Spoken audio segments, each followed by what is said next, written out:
Welcome, in front of me is a Motorola Razr 50 Ultra, and today I'll show you how you can enable and set up your Do Not Disturb mode.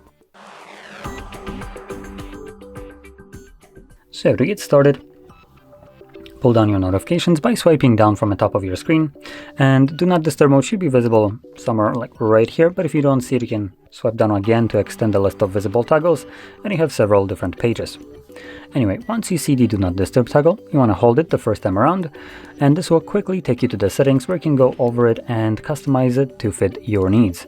I want to point out a couple useful options in here, like the schedule. So here you can select a fully automatic schedule, so it will turn on and off your Do Not Disturb mode at a provided day of the week and start and end time. Now if you're planning to use it, just make sure that it's toggled on in here. Now for people that will use it manually on random occasions, I recommend utilizing this option, Duration for Quick Settings. Here you can choose what will happen when you toggle it on. By default it is set to run until you turn it off, which means that if you forget about it, it's just going to run forever.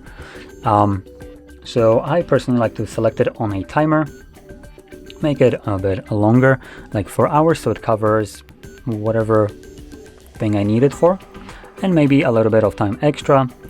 And whenever I now enable my Do Not Disturb mode, it's going to turn itself on for exactly the specified amount of hours. Now I can obviously turn it off before that timer runs out, but if I forget about it, it's just going to turn itself off. Now to turn it off, you just need to tap on a toggle once more. So with that being said, if you found this very helpful, don't forget to hit like, subscribe, and thanks for watching.